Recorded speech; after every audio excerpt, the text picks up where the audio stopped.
Hi, everybody. I'm Darrell Burnett. Welcome to Sports Nightly on this Easter Sunday. Tim Simpson escapes the jaws of the White Shark at the USF&G. Jose Canseco literally goes down swinging. And our top story tonight, the Final Four. Duke's Christian Laettner gave new meaning to Easter baskets today. Laettner filled his basket on Easter to the tune of 24 points, and that ushered Georgetown right out of the NCAA tournament, 85-77.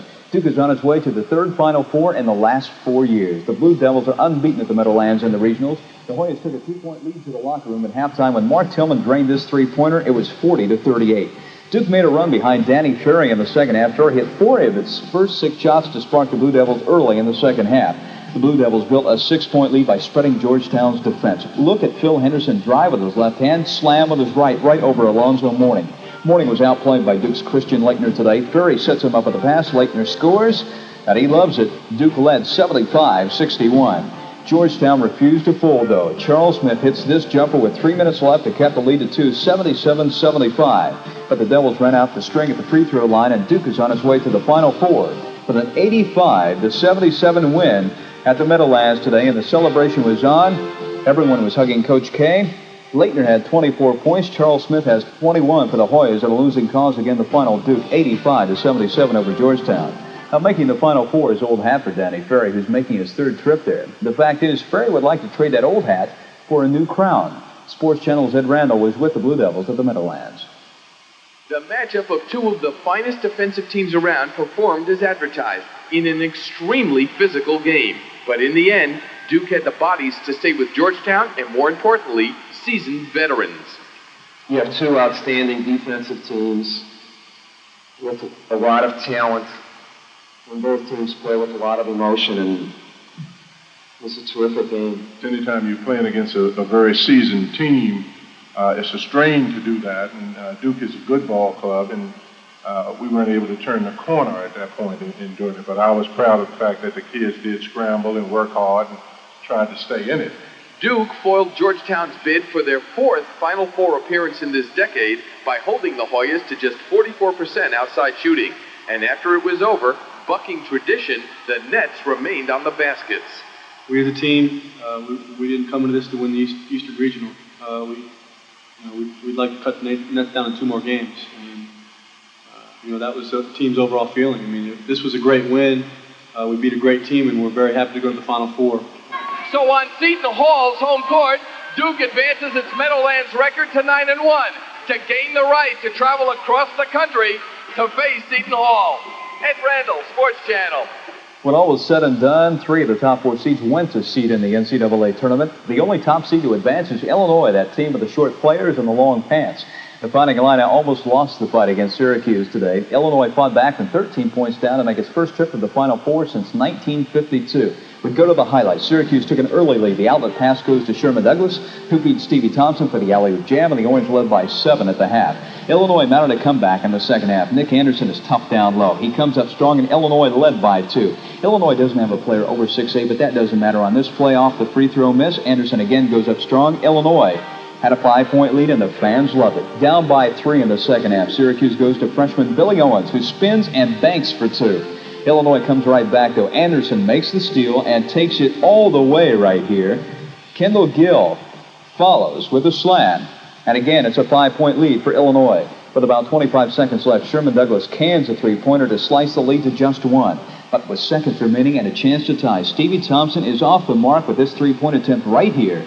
And Illinois holds on for an 89-86 win. Its first trip to the Final Four in 37 years. And with Syracuse bummed, you betcha. I thought we played as hard as we could. I thought we left an awful lot on the court against Missouri. We did get a little tired, but Illinois just got a great offensive rebounding team. They come on the boards as hard as anybody.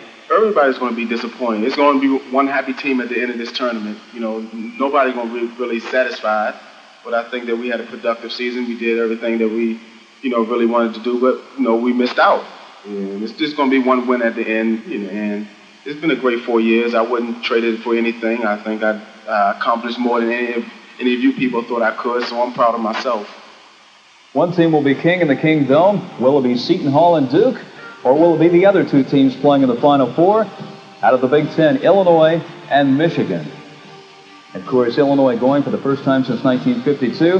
And, of course, the other Final Four right now is going on in the NIT. And tomorrow night, St. Louis meets Michigan State in the 7 o'clock game, with St. John's playing on nearly its home court in the 9 o'clock game against Alabama Birmingham. Of course, Gene Bartow used to be at Illinois, and now he has his own Final Four team in the NIT. That wraps up the NCAA story. The NBA is coming up next on Sports Nightly. I'm Daryl Burnett. Sports Nightly is brought to you in part by Budweiser, Beechwood Age, for that clean, crisp taste. This Bud's for you.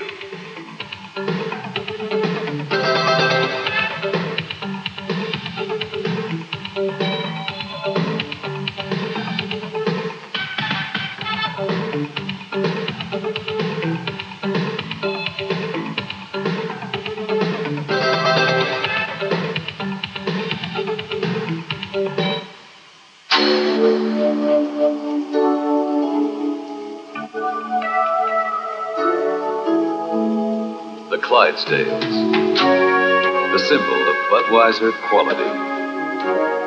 Of Beechwood aging, the choicest natural ingredients, and a genuine commitment to freshness and taste.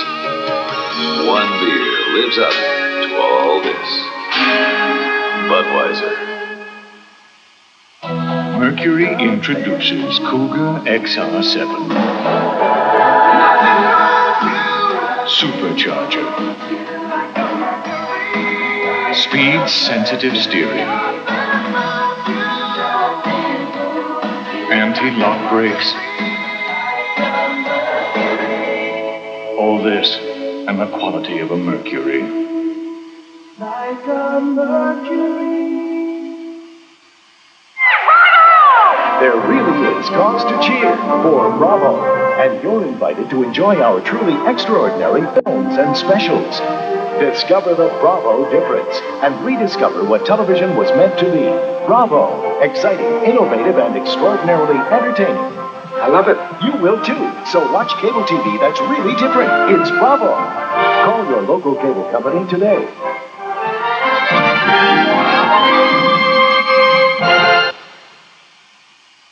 Gretzky, And they score with 2 seconds left.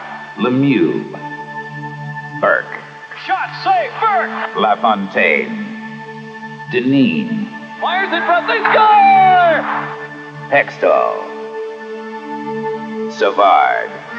Every hit, every shot, every save. With more games than ever before, watch the NHL's brightest stars shine.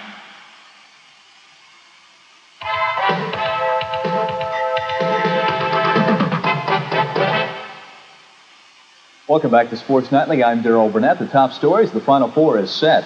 The NHL Patrick Division isn't. And Tommy John in Philadelphia this afternoon. All that despite 38 points and 15 rebounds from Charles Barkley. Boston hasn't been the same, of course, without Larry Bird, but they look tough today. The Celtics up by 2 on the fast break. DJ will take it all the way with a pretty underhand layup.